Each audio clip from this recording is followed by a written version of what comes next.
처녀마다 차례대로 아하수에로 왕에게 나아가기 전에 여자에 대하여 정한 규례대로 12달 동안을 행하되 6달은 몰약 기름을 쓰고 6달은 향품과 여자에게 쓰는 다른 물품을 써서 몸을 정결하게 하는 기한을 마치며 처녀가 왕에게 나아갈 때에는 그가 구하는 것을 다 주어 후궁에서 왕궁으로 가지고 가게 하고 저녁이면 갔다가 아침에는 둘째 후궁으로 돌아와서 비빈을 주관하는 넷이 사스가스의 수하에 속하고 왕이 그를 기뻐하여 그의 이름을 부르지 아니하면 다시 왕에게 나아가지 못하더라. 모르드게의 삼촌 아비하일의 딸, 곧 모르드게가 자기의 딸같이 양육하는 에스더가 차례대로 왕에게 나아갈 때 궁녀를 주관하는 넷이 헤게가 정한 것 외에는 다른 것을 구하지 아니하였으나 모든 보는 자에게 사랑을 받더라. 아하수에로 왕의 제7년 10월 곧 데벳월에 에스더가 왕궁에 인도되어 들어가서 왕 앞에 나가니 왕이 모든 여자보다 에스더를 더 사랑하므로 그가 모든 처녀보다 왕 앞에 더 은총을 얻은지라. 왕이 그의 머리에 관을 씌우고 와스디를 대신하여 왕후로 삼은 후에 왕이 크게 잔치를 베푸니 이는 에스더를 위한 잔치라. 모든 지방관과 신하들을 위하여 잔치를 베풀고 또 각 지방의 세금을 면제하고 왕의 이름으로 큰 상을 주니라. 처녀들을 다시 모을 때에는 모르드게가 대궐문에 앉았더라. 에스더는 모르드게가 명령한 대로 그 종족과 민족을 말하지 아니하니 그가 모르드게의 명령을 양육받을 때와 같이 따릅니더라. 모르드게가 대궐문에 앉았을 때 문을 지키던 왕의 넷이 빅단과 데레스 두 사람이 원한을 품고 아하수에로 왕을 암살하려는 음모를 꾸미는 것을 모르드게가 알고 왕후 에스더에게 알리니 에스더가 모르드게의 이름으로 왕에게 아뢰지라. 조사하여 실증을 얻었으므로 두 사람을 나무에 달고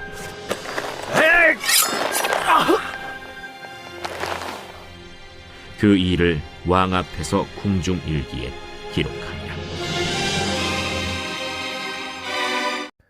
오늘 말씀은 계속해서 이 에스더가 왕후가 되는 그 사건을 다루고 있는데요. 우선 이 에스더가 왕후가 되는 것은 정말 큰 하나님의 은혜였다라는 것을 우리가 좀 계속해서 살펴볼 필요가 있는데요. 어제 좀 살펴보지 못한 것을 좀 보면요. 이 구절에 보면은 헤게가 이 처녀를 좋게 보고, 여러분 어떤 사람을 좋게 본다는 거, 이것은요 사람이 굉장히 주관적인 그런 존재이기 때문에 이건 정말 은혜입니다. 이걸 억지로 좋게 볼 수가 없거든요. 서로 안 맞는 사람들이 있기 마련이고. 근데 헤게가 에스더를 좋게 봤다는 게 정말 큰 은혜고요. 그리고 10절에 보면은 에스더가 자기의 민족과 종족을 말하지 아니하니 이는 모르드게가 명령하여 말하지 말라 하였습니다. 자, 말을 하지 않았고 모르드게가 명령을 해서 말하지 말라고도 했지만 중요한 것은 물어봤다면, 민족과 종족이 무엇인지를 물어봤다면 안 말할 수가 없죠. 그러니까 안 묻게 되는 것도 은혜라는 거예요. 이걸 물어보지 않았다는 것이죠. 여러분, 이 에스더가 이 민족과 종족을 따지자면 사실 절대 왕후가 될 수 없죠. 그런데 왜 이 민족과 그리고 종족을 묻지 않는 상황들이 되었습니까? 이 직전에 폐위당한 이 왕후 와스디가 외척이 굉장히 강했거든요. 그러니까 거꾸로 그 부분을 오히려 이렇게 크게 생각하지 않게 되는 반대급부가 벌어진 것입니다.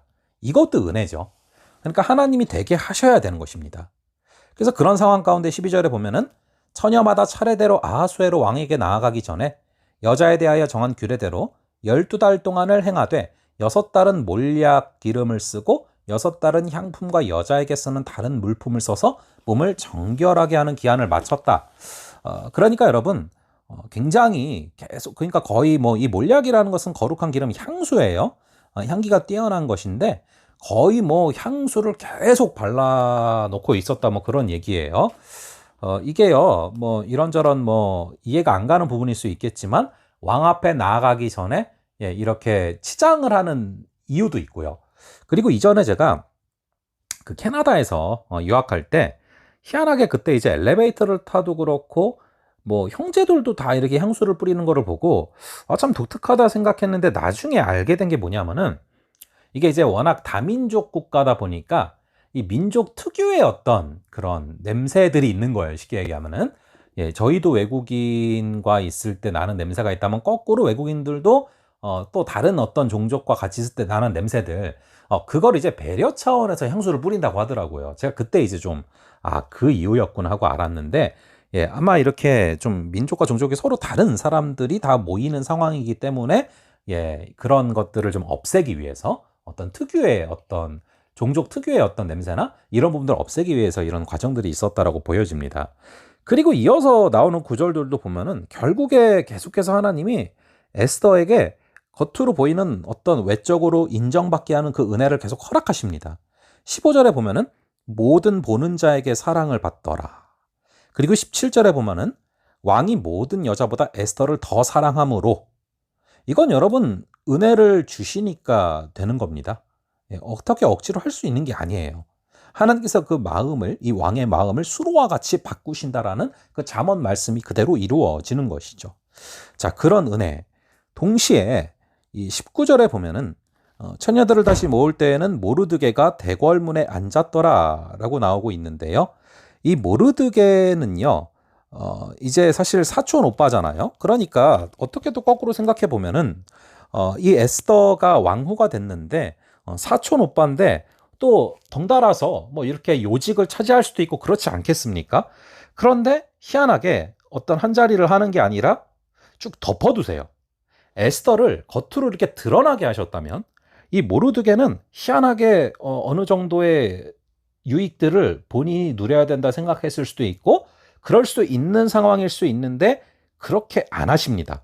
에스더와는 반대예요. 덮어두는 은혜가 있단 말이에요. 눈에 안 띕니다. 여러분, 하지만 그 이유가 있어요. 정말로 헌신도 그렇고 또 동시에 굉장히 결정적인 역할을 했고 어느 정도 정말 에스더처럼 같이 이렇게 붕 뜰 수 있는 사람인데 그냥 궁중일기에 23절에 보면 기록해둘 정도로 하고 그냥 덮어둔단 말이죠.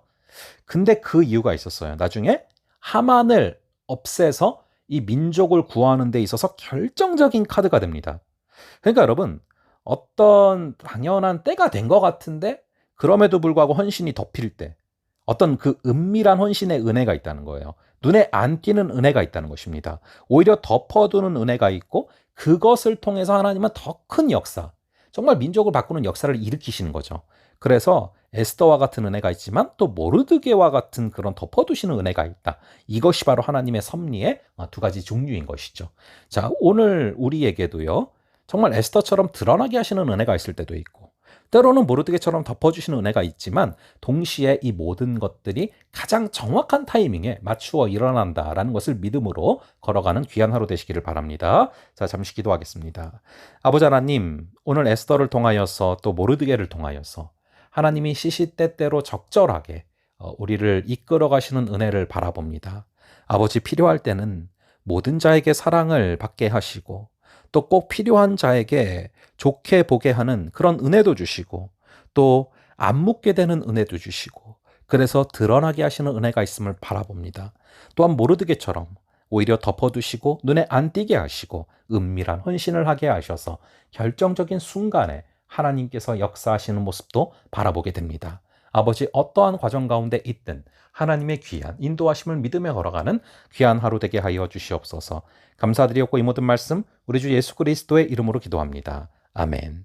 예, 그럼 다음번에도 뵙도록 하겠습니다.